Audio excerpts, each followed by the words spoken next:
칼리닝그라드는 역사에서 잘 알려져 있는 동프러시아의 중심지였죠. 현재는 러시아의 그 일부분으로 존재하고 있는데 그 수바우키 회랑이라고 하는 그런 군사적인 요충지로 자리 잡았고요. 리투아니아, 폴란드 사이에서 상당히 군사적 위협이 되고 있는 그런 그 지역이기도 합니다.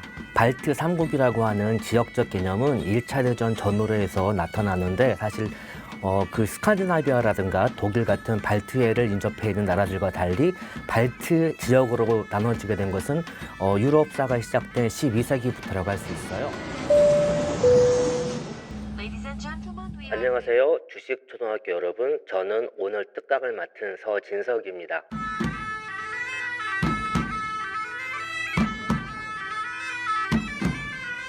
발트 3국이라고 하는 지역적 개념은 1차 대전 전후로 해서 나타나는데 사실 그 스칸디나비아라든가 독일 같은 발트해를 인접해 있는 나라들과 달리 발트 지역으로 나눠지게 된 것은 유럽사가 시작된 12세기부터라고 할 수 있어요.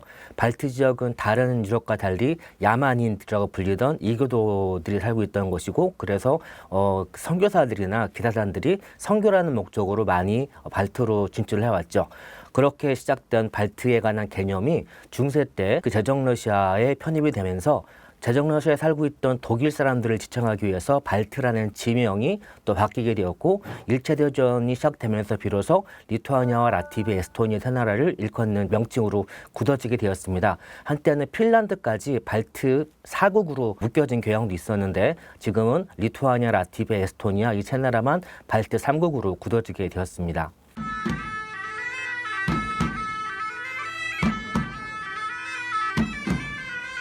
발트 3국은 리투아니아, 라트비아, 에스토니아 세 나라로 구성이 되어 있는데 상당히 면적은 작은 편이에요. 리투아니아와 라트비아는 각각 한반도의 3분의 1 정도의 면적을 차지하고 있고, 에스토니아는 남한의 3분의 1 정도를 차지하고 있습니다. 그래서 세 나라를 합쳐도 한반도에 약간 못 미치죠. 리투아니아는 가장 인구가 많은데 대략 26,000명으로 집계가 되어 있고요. 라트비아는 180만 명, 그리고 에스토니아는 가장 적은 120만 명으로 집계가 되어 있습니다. 라트비아와 에스토니아의 경우에는 현지인들도 있지만 많은 러시아인들이 거주하고 있고, 각 국가별로 대략 25%가 러시아 인구로 구성이 되어 있습니다. 그 반면 리투아니아는 러시아인들의 8%에 불과해서 러시아화가 가장 적게 진행된 나라라고 할 수 있겠습니다.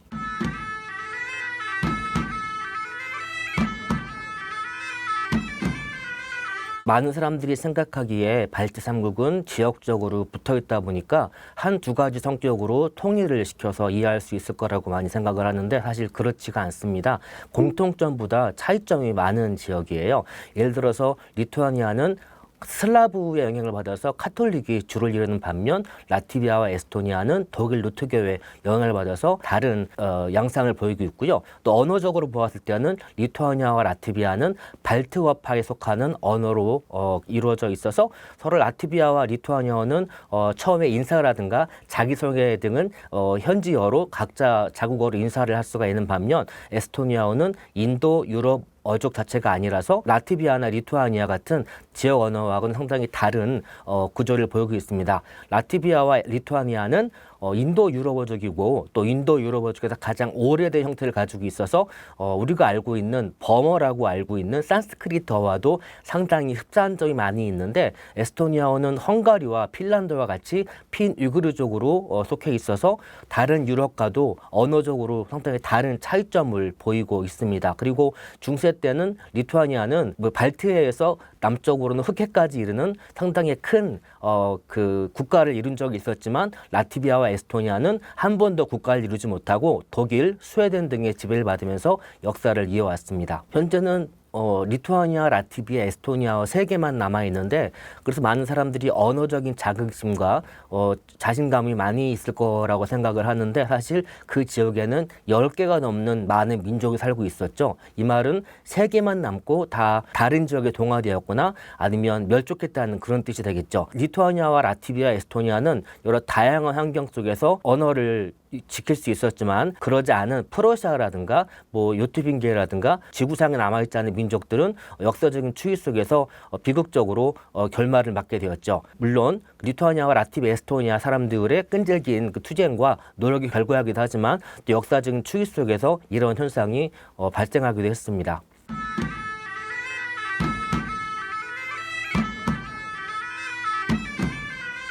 말씀드린 대로 리투아니아, 라트비아, 에스토니아는 다 다른 언어를 사용하고 있습니다. 그래서 세 나라 사람들이 만날 때는 주로 영어로 이야기하는 편인데 소련 시대에는 그 세 나라가 전부 공용어가 따로 있었고 공용어는 러시아어였죠. 그래서 모든 공문서라든가 또 공식 석상에서는 러시아어로 이야기를 했어야 됐습니다. 그렇기 때문에 소련을 겪었던 중년층 이상은 러시아어로 소통이 가능하고 젊은 사람들은 러시아어보다는 영어를 선호하는 편이고 만약에 그 지금 살고 있는 그 신세대 같은 경우에도 가정에 할아버지 할머니가 그 소련에서 넘어왔던 그 러시아계라든가 우크라이나 가족 구성원이 있을 경우에는 집에서도 러시아어를 쓰는 경우가 있긴 하지만 영어가 더 많이 그 사용되는 편입니다. 현재 발트삼국의 학교에서는 영어를 필수 과목으로 가르치고 있습니다. 많은 사람들이 그 러시아어를 가르칠 거라고 생각을 하고 계실 텐데 얼마 전까지는 러시아어가 상당히 학교에서도 많이 그 교육되고 있었지만 우크라이나 전쟁 이후로 많은 학교와 또 교육기관에서 러시아어를 금지시키거나 아니면 축소시키는 방향으로 나가고 있어서 영어가 러시아어보다 더 많이 교육되고 많이 사용되기 위해서 많은 정부기관이라든가 여러 그 단체에서 많은 노력을 기울이고 있습니다.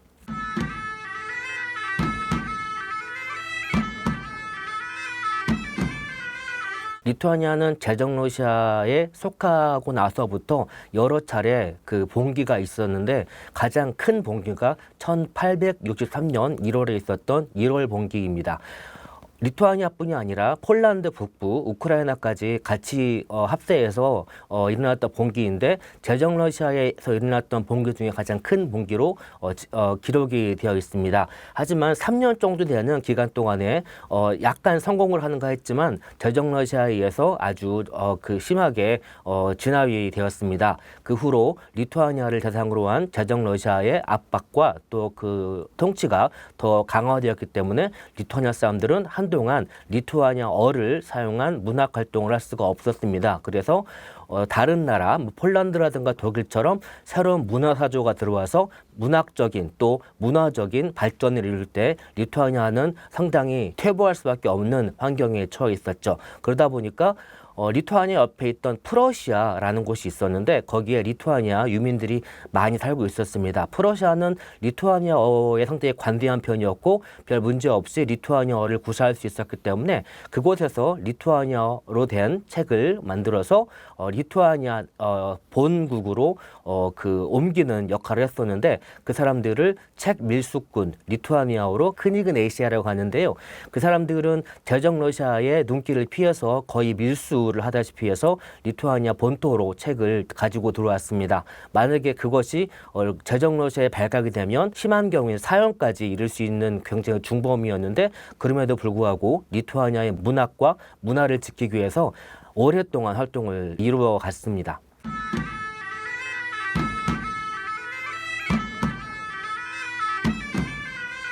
칼리닝그라드는 역사에서 잘 알려져 있는 동프러시아의 그 중심지였죠. 칼리닝그라드는 한참 그 프러시아가 국가할 때 퀘니스버그라고 알려졌던 도시였습니다. 퀘니스버그는 엠마누엘 칸트라든가 슐러 등이 활동하던 그런 곳이었는데 2차 대전이 끝나고 나서 프러시아가 멸망을 하면서 소련이 지배를 하는 그런 곳이 되었습니다. 하지만 그 칼리닝그라드는 리투아니아와 상당히 그 흡사한 점이 많이 있는데 같이 인접해 있다는 이유 때문에 리투아니아인들이 많이 살고 있었습니다. 그래서 칼리닝그라드 지역을 한때는 작은 리투아니아라고 불렸고요. 그러니까 잠시 소개드렸다시피 그 책 밀수꾼들이 서 리투아니아에서 리투아니아 본국으로 책을 그 전달해주는 역할도 했지만 사실 리투아니아의 최초의 서적, 리투아니아 최초의 잡지, 리투아니아 최초의 신문 등이 그 소리투아니아에서 발간이 되었습니다. 그래서 현재 칼리닝그라드와 그 러시아와 국경을 접하고 있는 소베츠크, 한때는 틸자라고 불렸는데, 그곳에 가시면 리투아니아의 문화의 흔적을 많이 볼 수가 있습니다. 현재는 러시아의 그 일부분으로 존재하고 있는데, 현재는 그 리투아니아 와 폴란드 사이를 이을 수 있는 그 수바호키 회랑이라고 하는 그런 군사적인 요충지로 자리 잡았고요. 리투아니아, 폴란드 사이에서 상당히 군사적인 위협이 되고 있는 그런 그 지역이기도 합니다.